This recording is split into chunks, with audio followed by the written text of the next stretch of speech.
Mateus 5, amém? Verso 14 diz assim: vocês são a luz do mundo.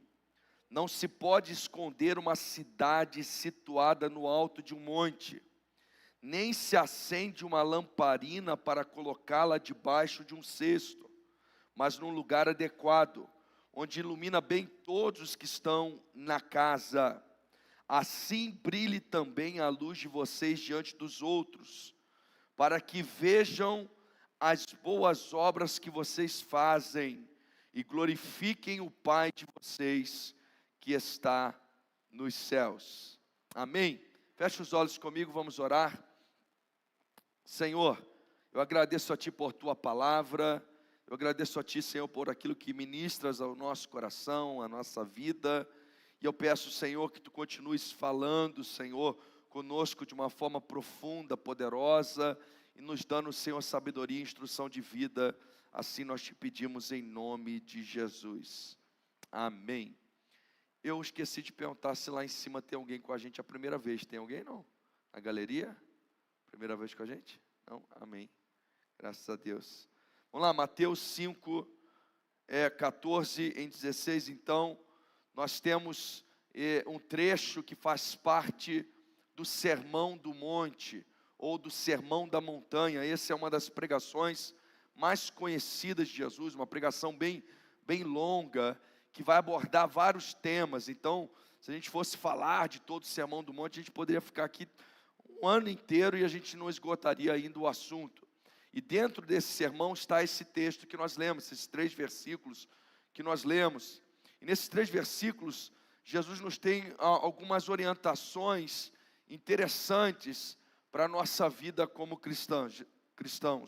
Então Jesus está se direcionando aos seus discípulos, aos seus seguidores, e ele diz para eles: olha, vocês são a luz do mundo, não se pode esconder uma cidade edificada numa montanha, e não se acende uma candeia e a coloca embaixo de um alqueire, mas coloca no lugar para dar luz para a casa toda. E ele depois diz, então: assim resplandeça a vossa luz diante dos homens, para que vejam as vossas boas obras e glorifiquem a vosso Pai que está nos céus. Quero destacar aqui algumas questões importantes para nós nesse texto. A primeira delas é que Jesus revela uma característica da nossa identidade como discípulos. Perceba que Jesus, apesar de estar usando uma espécie de uma metáfora, Jesus não está comparando. Jesus ele está revelando o aspecto da nossa identidade. Então Jesus não diz assim: olha, vocês são como uma luz que brilha. Jesus diz: vocês são a luz do mundo.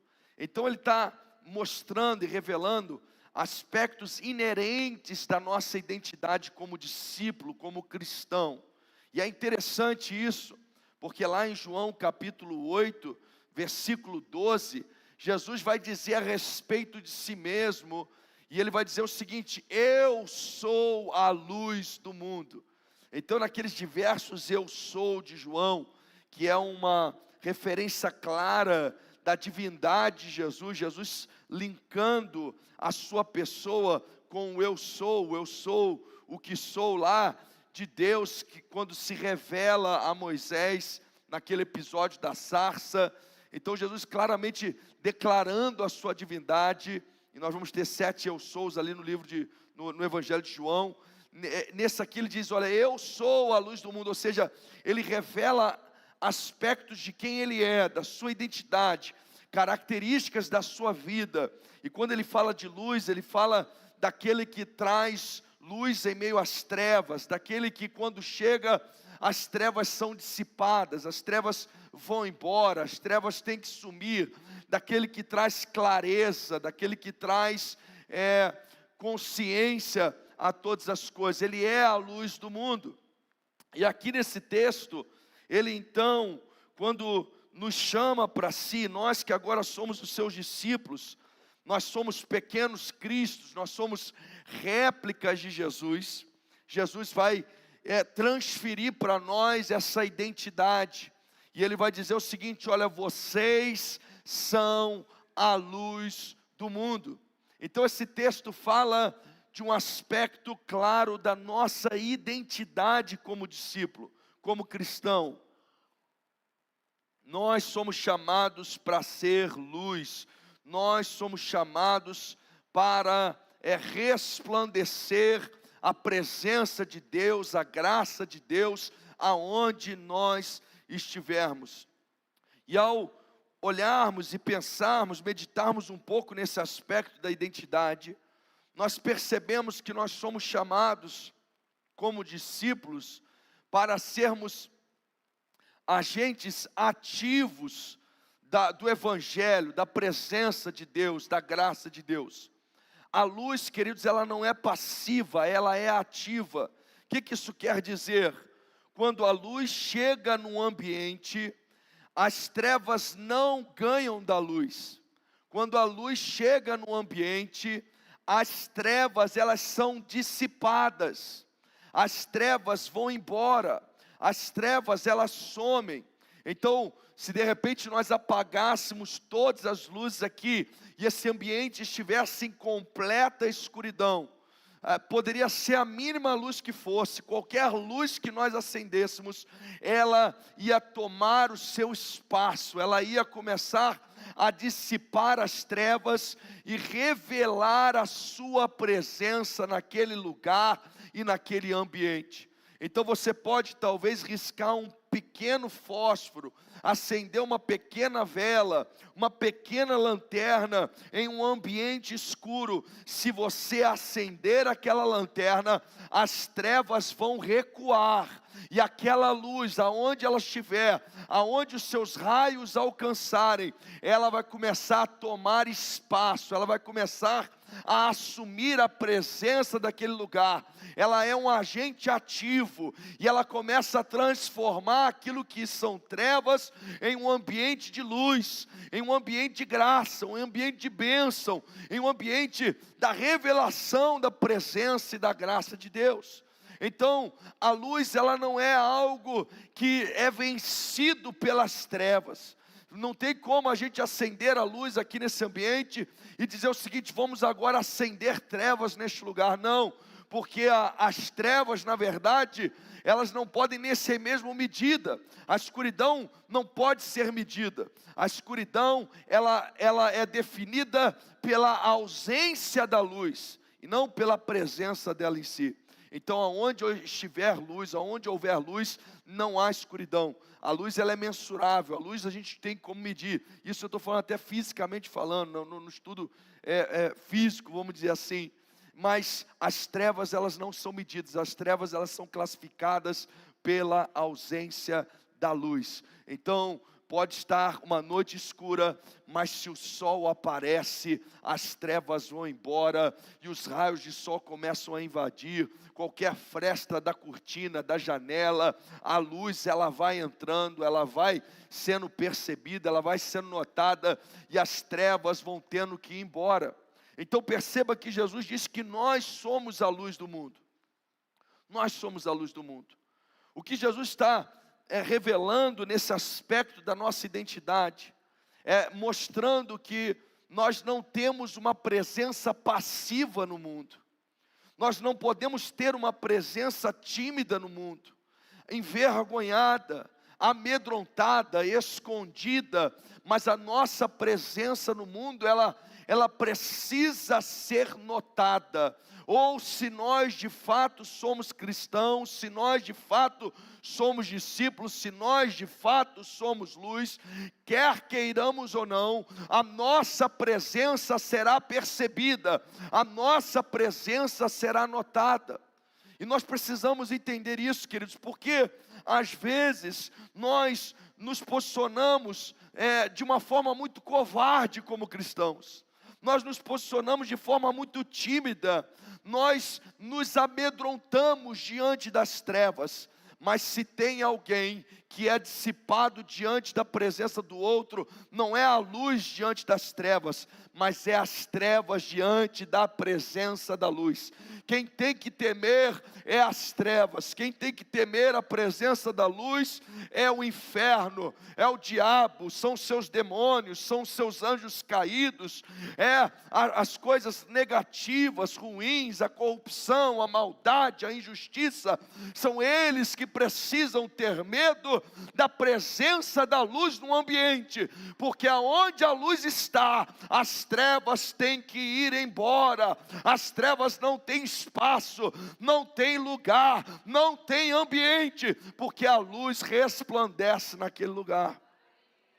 Então, como parte inerente da sua identidade, você precisa entender que você é a luz.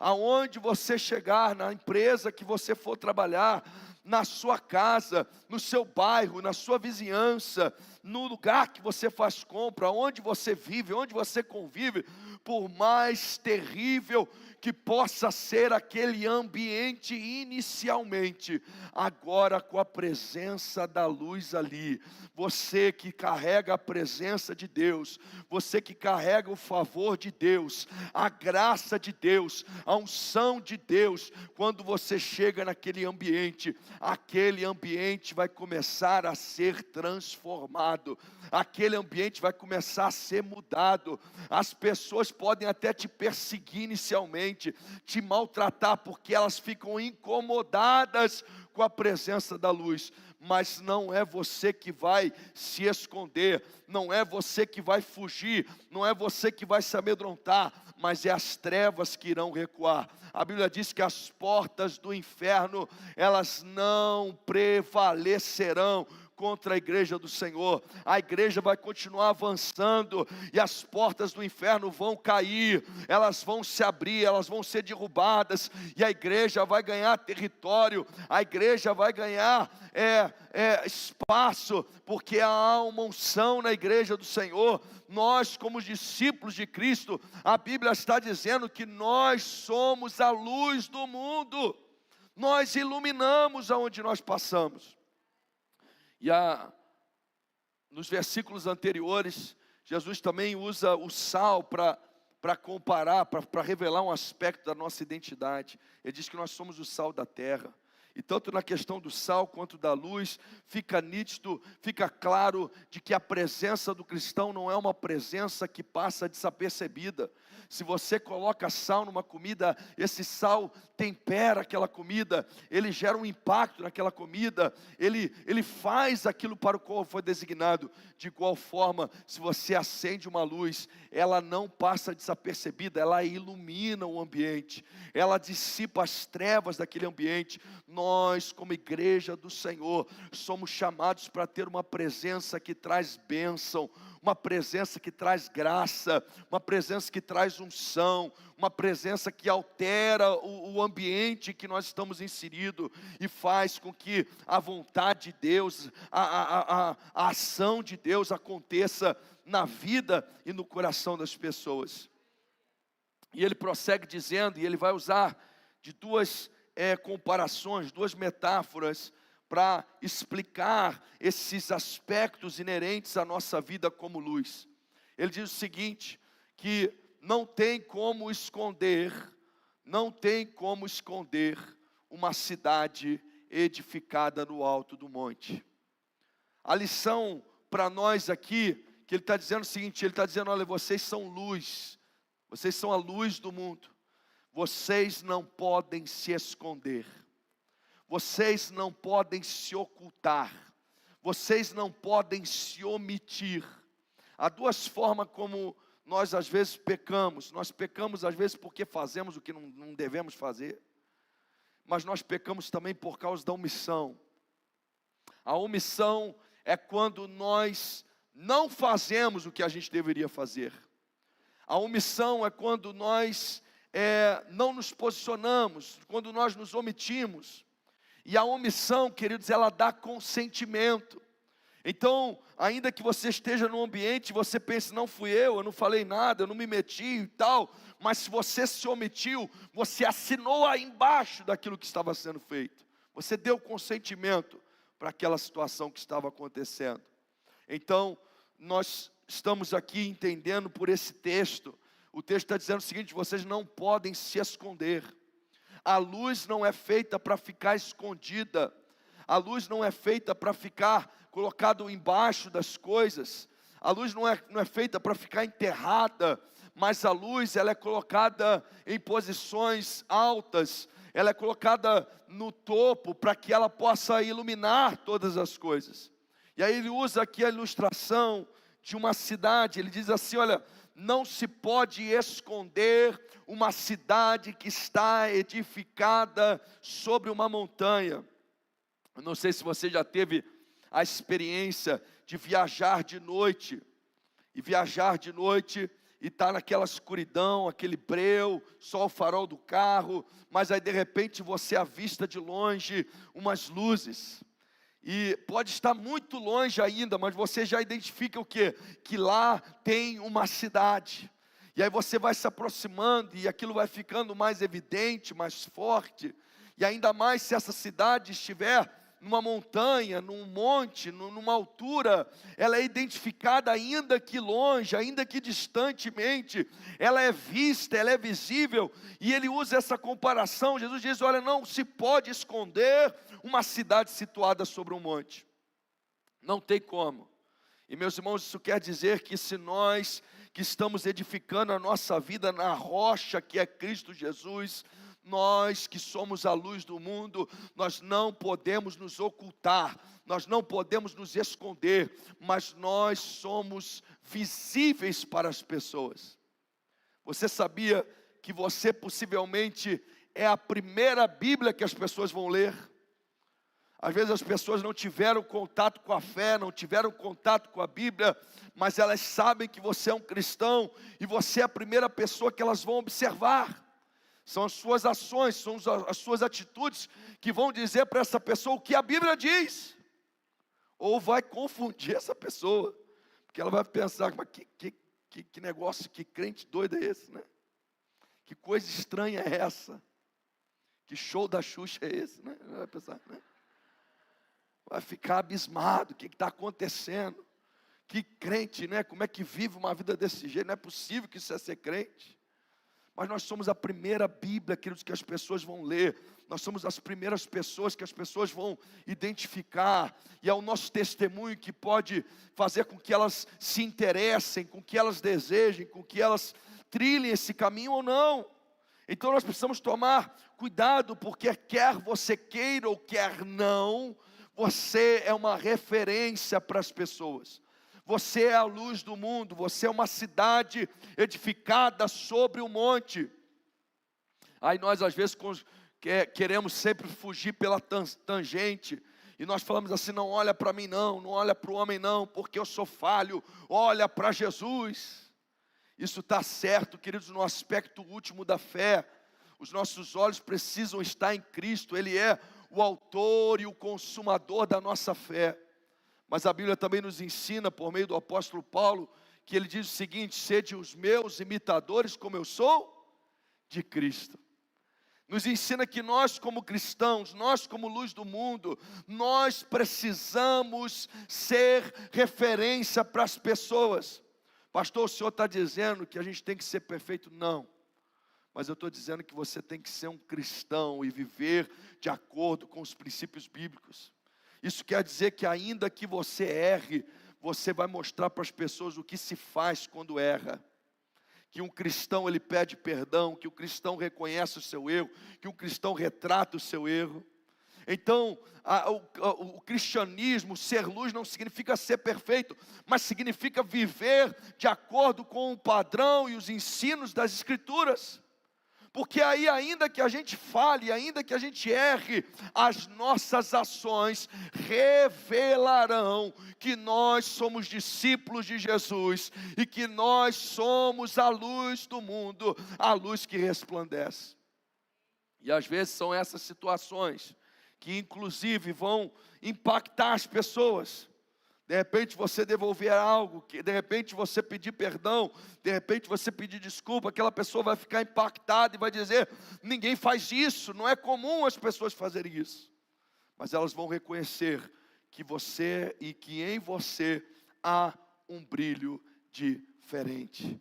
Nós não podemos esconder uma cidade edificada sobre uma montanha. A nossa postura de vida, ela tem que gerar transformação.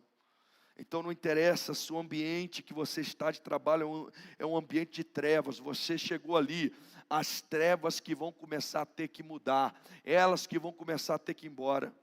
Ah, mas pastor, agora minha família sabe como é que é e tal. Pois ela que vai ter que agora se adaptar à tua realidade, porque você é a luz, e as trevas que vão ter que ir embora, queridos. E às vezes nós temos sido tímidos no nosso posicionamento, e nós temos escondido a nossa luz. E a segunda metáfora também bate na questão do se esconder. Só que a primeira ele faz num aspecto geral, na segunda ele faz num aspecto de dentro da casa. Ele diz assim: ninguém acende uma candeia e se coloca debaixo de um alqueire, mas no velador, e dá luz a todos os que estão na casa. Ele está dizendo, na nossa casa, nós não acendemos uma luz e colocamos um pote em cima, mas nós colocamos a luz num lugar alto, para que possa iluminar toda a casa, para que possa iluminar o ambiente. Mais uma vez ele fala que nós como luz não podemos nos esconder, também não podemos nos esconder no nosso ambiente familiar.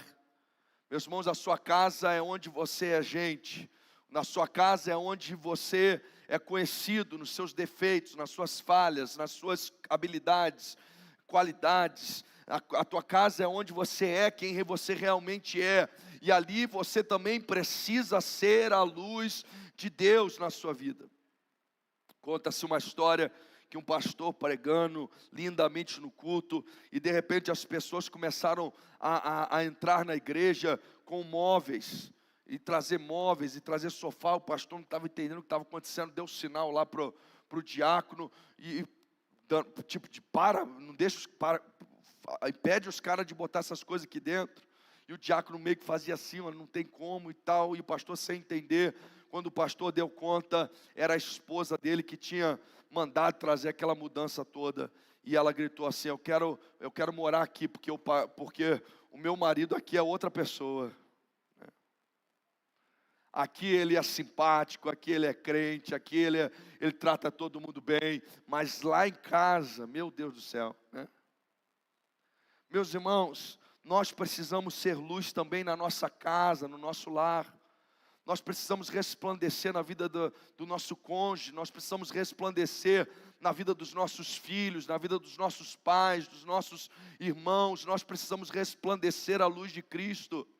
Nós precisamos de fato viver o Evangelho e aquilo que a palavra de Deus nos instrui fazer, para que não venhamos ocultar a nossa luz. Isso significa inclusive não se esconder diante dos valores cristãos, não se esconder diante do dizer não para as coisas erradas, para o pecado. Nós estamos vivendo uma época muito perigosa. As pessoas estão deixando acontecer nas suas casas coisas que elas dizem reprovar. É o churrasco da família, é na minha casa, e eu deixo eles trazerem bebida e fazer o que eles quiserem. Como é que funciona isso? E aí eu talvez tenha uma maturidade para filtrar isso, mas eu estou ensinando para os meus filhos o quê? Que pode ter isso nesse ambiente, que isso é normal, E aí quando a conta chega, eu venho desesperado e falo: pastor, eu não sei aonde eu errei. Eu sei, se quiser eu faço uma lista, né? Eu faço uma lista muito facilmente. Vai relativizando. O casamento de crente está uma loucura hoje. Está uma loucura. Quem que são os noivos desse negócio? Quem que são as pessoas que estão à frente? Nós somos luz, queridos. Ah, mas vai incomodar, mas a pessoa vai achar ruim, o outro não vai gostar. Pois paciência, porque nós somos a luz do mundo. E as trevas vão ter que se incomodar mesmo. E é importante isso, queridos, porque a luz ela se torna uma referência. Quando o calo aperta, quando o problema acontece, as pessoas vão te procurar. Ou melhor, elas vão procurar aqueles que são luz. Faça uma pergunta com você mesmo: se alguém cair endemoniado na sua família, você acha que alguém liga para você? Se sim, você está bem. Se não, você tem que rever algumas coisas. Ah, pastor, mas eu não tenho experiência para expulsar. Mas talvez eles venham em você a referência, pelo menos para ligar para alguém, para algum amigo, para vir expulsar. Mas se nem isso eles pensam em você, se nem num cenário caótico, difícil, você é reconhecido pela sua espiritualidade, pela sua vida com Deus, significa que a sua luz está queimada, está apagada. Você está escondendo a luz de Cristo que existe em você. Você precisa deixá-la desabrochar, florescer. Precisa deixá-la ser resposta para aqueles que estão à sua volta. Eu acredito que eu já contei isso aqui, mas a gente teve o privilégio, quando a gente voltou do campo missionário, nós voltamos num cruzeiro. Foi meio que estratégico, porque cabia mais coisa do que trazer a vida só nas malas, né? Cabia um pouco mais de mala. E a gente aproveitou e tirou umas férias, ganhou um presente de umas férias extraordinárias.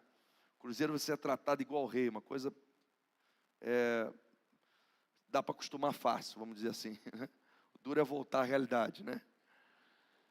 E queridos, a gente estava naquele cruzeiro, e quando ele foi passar a linha do Equador, eles fizeram uma festa na piscina, numa das piscinas, que eles chamaram de festa tropical. Mas eles anunciaram da seguinte forma: nós vamos fazer uma festa tropical e tal, e nós vamos pedir permissão para Poseidon, para que a gente possa passar a linha do Equador. E a maneira como eles anunciaram, nós percebemos que aquela festa, apesar de estar transvestida de festa, tinha rituais ali inseridos no meio dela. Então nós decidimos não ir e ficamos numa outra piscina de um outro lado. E o que acontece, segundo nos relataram, que naquela festa algumas pessoas entraram vestidas ali de meio de havaiano e trouxeram alguns pratos com peixes, com outros elementos, como se fosse espécie de oferendas para Poseidon. Mas naquele exato momento em que eles estavam fazendo aquele ritual / festa, uma mulher caiu endemoniada num dos quartos. E ela ficou entrevada numa cama. E o demônio estava falando para que ela se jogasse no mar daquele cruzeiro. E aí os enfermeiros tentaram de tudo, e obviamente a enfermagem não resolve, a medicina não resolve. A chefia do navio inteiro indo naquele quarto, eles tentando resolver, e um desespero, uma calamidade total. E até que alguém que conhecia alguém ali dos responsáveis, falou o seguinte: olha, tem uns pastores nesse navio. Estávamos, eu, a Renato, Davi pequeno, a Renata grávida, e mais um pastor, amigo nosso, que voltou com a gente, junto com a esposa. E eles falaram: olha, tem alguns pastores nesse navio. E aí a gente lá na piscina, pegando um sol, e eles chegaram e falaram: olha, vocês podem ajudar a gente? Tem uma mulher que eles estão achando que está passando mal, mas ela está endemoniada. E nós fomos, queridos, e expulsamos aquele demônio. Aquela mulher foi liberta. Mas o que eu quero te mostrar, queridos, é que se você for luz, ainda que você não queira, as pessoas vão notar. Alguém vai ficar sabendo, alguém vai falar para alguém. E talvez na maior parte das vezes eles vão estar pensando o seguinte: são cafona, olha lá, não participa de nada, não se envolve. Mas na hora que o problema real acontecer, é a luz que eles vão procurar para dar jeito nas trevas. É a luz que eles vão procurar para dissipar as obras do inimigo, do diabo, de Satanás na vida das pessoas. E nós precisamos ser esse tipo de luz e nos posicionar como esse tipo de luz.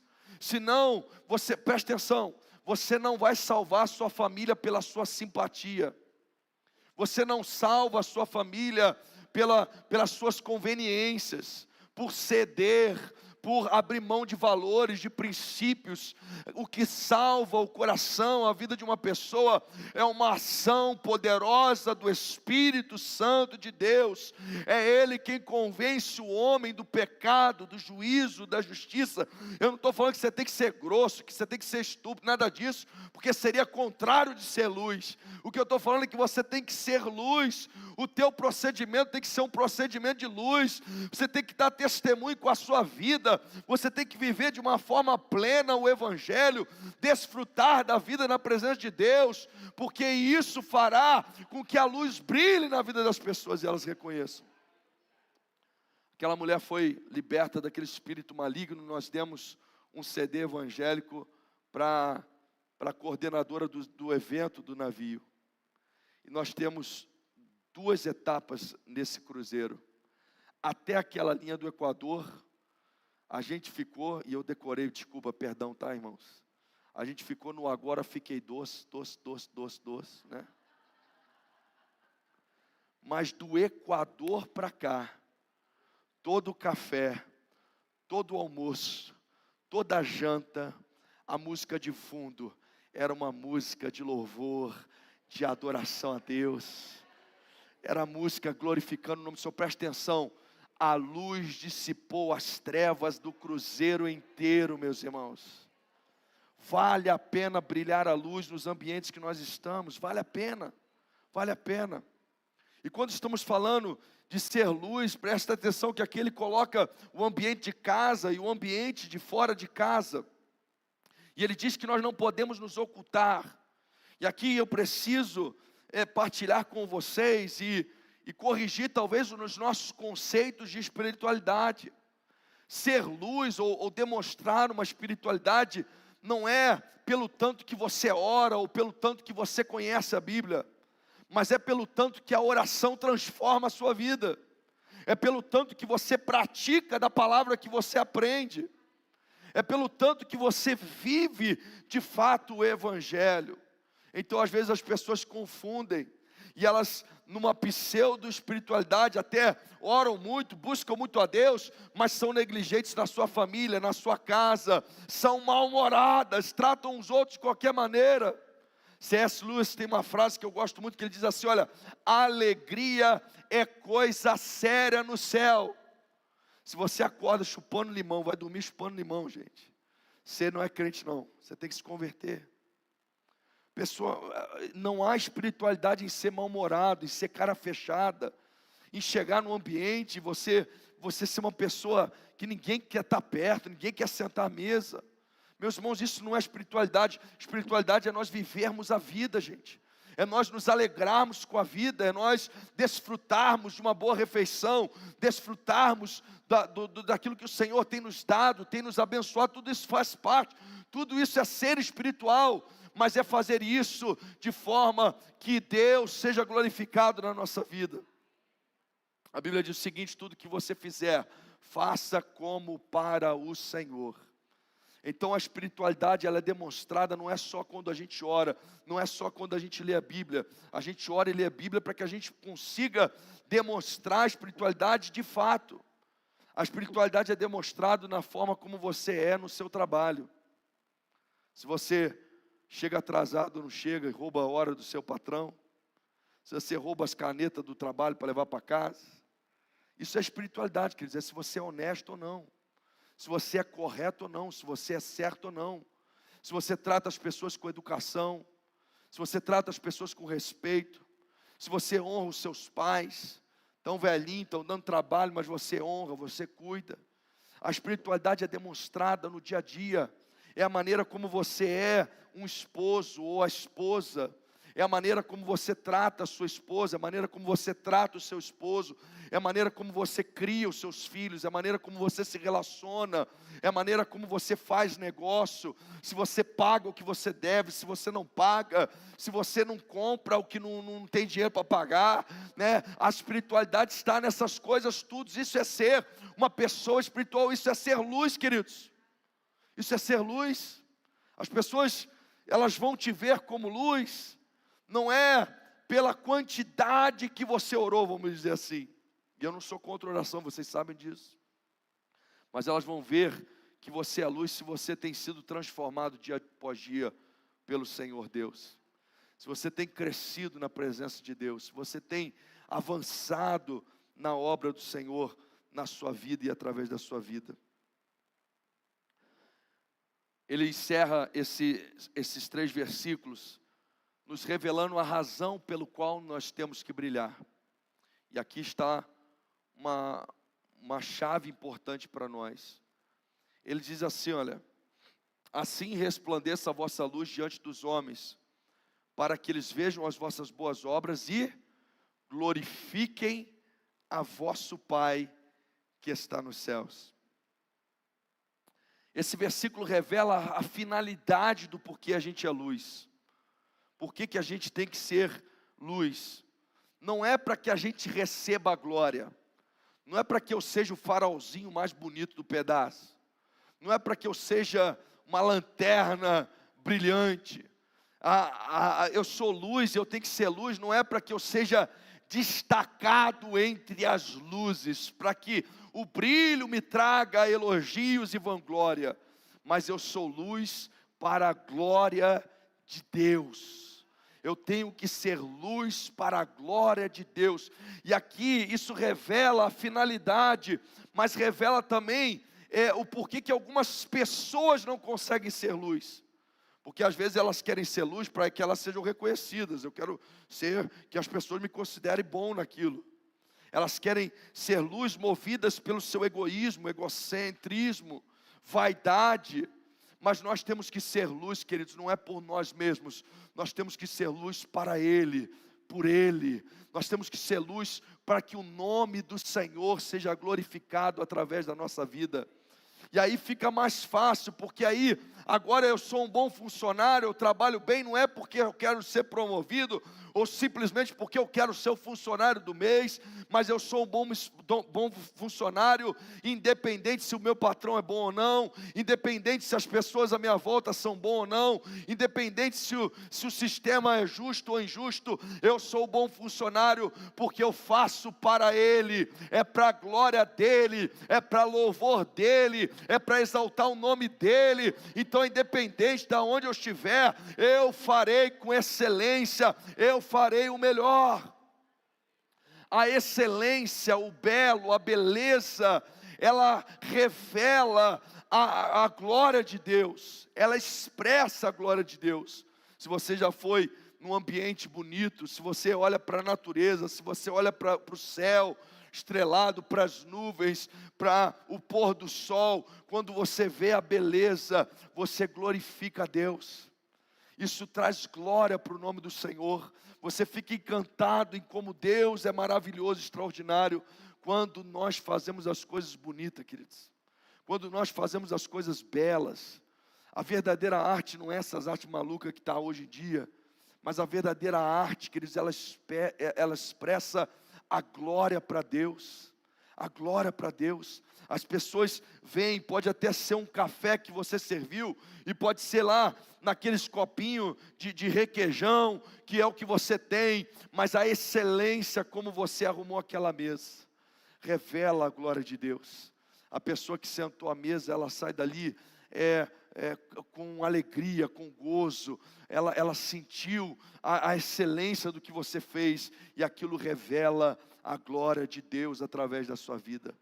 Então, se nós formos excelentes em tudo que nós fizermos, se nós formos caprichosos, se nós fizermos da melhor forma que nós pudermos fazer, que a gente cantou aqui, inclusive hoje, é o melhor que eu posso dar, se nós dermos de fato o nosso melhor, Deus será glorificado através de nós, as pessoas verão a luz que brilha através de nós. É maravilhoso a gente que acaba tendo, por causa da supervisão, a gente vai em vários GECELs, e os GECELs é uma coisa extraordinária, queridos. Cada casa que a gente chega, a gente vê ali nos detalhes, aquela pessoa preparou aquela casa, ela arrumou aquela casa, ela né, dentro do que ela possui, dentro do que ela pode fazer, ela dá o seu melhor. E aí as pessoas, quando vão participar ali, um visitante chega ali, alguém foi levado até aquele ambiente, a pessoa não está preocupado com o tipo de ambiente em si, mas ela percebe nos detalhes que aquilo foi feito com excelência, e o nome do Senhor é glorificado ali, e pessoas são salvas por causa disso. Nós temos tido testemunhos, pessoas são libertas por causa disso, pessoas são transformadas por causa disso, porque aquilo revelou a luz que está naquele ambiente, a luz que está naquelas pessoas, e as trevas têm que recuar, elas têm que ir embora. Aquela pessoa que chegou ali, ela estava acostumada a viver em trevas, ela se acostumou com as trevas, mas quando ela chega num ambiente desse, de repente ela vem na igreja, vem no culto, as coisas são feitas com excelência, ela mesmo que ela esteja acostumada com as trevas, um raio de luz brilha sobre ela. E aí quando a luz brilha, queridos, ela começa a perceber que a vida não é para ser vivida em trevas, mas ela é para ser vivida diante da luz de Deus, diante da luz de Cristo. E ela começa então a desejar não mais viver aquela vida oprimida, opressa, escravizada em trevas, de confusão, de problema. Ela começa a desejar ter a luz que essas pessoas têm também. Assim brilhe a vossa luz diante dos homens, para que eles vejam as vossas boas obras. Quando ele fala aqui de boas obras, às vezes a gente associa boas obras apenas com caridade, com ajudar o próximo. Isso também está dentro de boas obras, mas boas obras fala de ações, não é de ritos religiosos, mas fala da nossa atitude de vida, da forma como vivemos as nossas vidas. O que nós fazemos é bom, e por isso são boas obras. O que nós fazemos é com excelência, e por isso são boas obras. E as pessoas veem as nossas boas obras, e elas glorificam a Deus, que está nos céus. Como está a sua vida, queridos? Como está a luz na sua vida? Como você tem se comportado diante dos ambientes de trevas? Você tem se escondido? Você tem colocado a sua luz debaixo do alqueire, debaixo da cama, nos ambientes lá? O ambiente é tão porco, tóxico, as palavras tão pesadas que você se esconde. Você faz de conta, você no afã de se enturmar ali, você não deixa a sua luz brilhar. Você não tem uma posição de crente, de cristão, você não vive de acordo com a palavra. Meus irmãos, nós precisamos resplandecer a nossa luz. Nós precisamos entender que são as trevas que vão ter que recuar. É as trevas que vão ter que mudar os seus caminhos. São os demônios que vão ter que ir embora daquele ambiente. Aquele ambiente vai ser transformado, vai ser modificado, porque quando nós entramos ali, a presença de Deus entra conosco, a graça de Deus entra conosco, a unção de Deus entra conosco, e da nossa parte ali serão transmitidas palavras de vida, palavras de graça, palavras de libertação, palavras de cura, palavras de amor, e aquelas pessoas vão começar a ser contagiadas pela manifestação da graça, da glória e do poder de Deus. É isso que Deus quer fazer na sua vida e através da sua vida. Talvez você chegue na sua casa, lá no seu lar, e o ambiente é pesado ainda. O ambiente é difícil ainda. Mas Deus quer usar você para brilhar ali. Vai começar na sua mudança de atitude. Às vezes e é comum quem se converte focar sempre no outro. Deus transforma, muda a vida do meu marido, transforma o jeito dele, etc. Mas você não tem que se preocupar com isso. Isso aí é obra de Deus. Você tem que focar em você. Você tem que olhar para si e ver se a luz está brilhando direito. Se você está sendo e fazendo da melhor forma possível, para que isso testemunhe para Ele que você é uma pessoa diferente, que você é um homem de Deus, você é uma mulher de Deus, você é uma pessoa de Deus, que tem vivido de acordo com os princípios bíblicos. E aí, sem palavras, muitas vezes, a luz vai brilhar, e essa pessoa ela vai começar a identificar as trevas pela qual ela está vivendo, e ela vai desejar dar passos em direção à luz, e conhecer Cristo também, como seu Senhor, como seu Salvador. Amém? Você compreende a palavra de Deus? para nós nessa noite. Fique de pé comigo, vamos orar ao Senhor, vamos falar com Deus. Feche seus olhos comigo.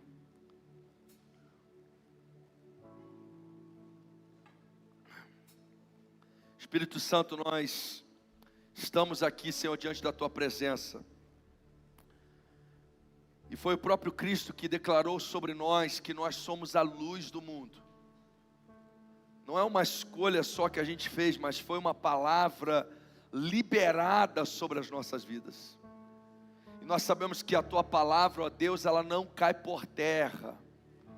Ela não volta vazia, mas ela faz aquilo para o qual ela foi designada. Por isso nós nos apossamos sobre a nossa vida dessa palavra, dessa identidade de luz. Por isso eu declaro que a Tua igreja brilhe em meio às trevas. Senhor, portanto, independente dos ambientes, dos locais que nós estamos, que a nossa presença manifeste a Tua luz, que a nossa presença manifeste a Tua graça, a Tua unção, e que possamos nos posicionar a cada dia em viver e cumprir a Tua palavra, em agir de acordo com o ensino da Tua palavra, para que a nossa luz ela não seja ocultada, ela não seja escondida, mas ela seja cada vez mais colocada no lugar de evidência, para que brilhe e venha, ó Deus, por meio das nossas boas obras, resplandecer na vida das pessoas, e fazer com que elas glorifiquem o Teu nome e reconheçam que Tu és Senhor, que Tu és Salvador, e que fora de Ti não há outro, Senhor. Eu quero abençoar pessoas que estão trabalhando em ambientes difíceis, Senhor Deus. Eu quero abençoar famílias, casas, pessoas que estão voltando para uma casa conturbada, dividida, oprimida, pessoas que têm parentes viciados em drogas, pessoas que têm parentes, ó Deus, presos no tabaco, na bebida, e o ambiente não é agradável.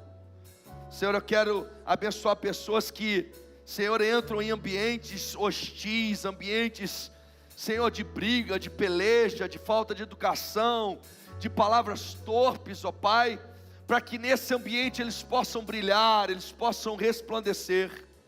Eu quero abençoar pessoas que estão morando em ambientes, ó Deus, indo para ambientes, trabalhando em ambientes, onde a atmosfera espiritual em volta desse lugar é de opressão, é demoníaco, ó Deus, existem trabalhos feitos, existem principados, potestades. Eu quero declarar, ó Deus, que essas pessoas brilhem de tal forma naquele lugar, que as trevas sejam dissipadas, que os principados, as potestades, os demônios, eles tenham que bater em retirada, na autoridade do nome de Jesus, porque a Tua igreja chegou naquele ambiente, a Tua igreja chegou naquele lugar.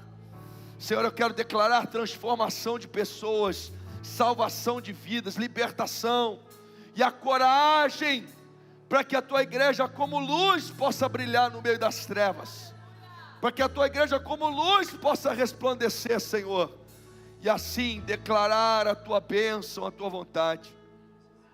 Existem pessoas que vão ter que tomar posições diferentes, que não poderão mais se omitir, Senhor, que não poderão mais simplesmente concordar, e precisam de sabedoria vindo do Teu trono.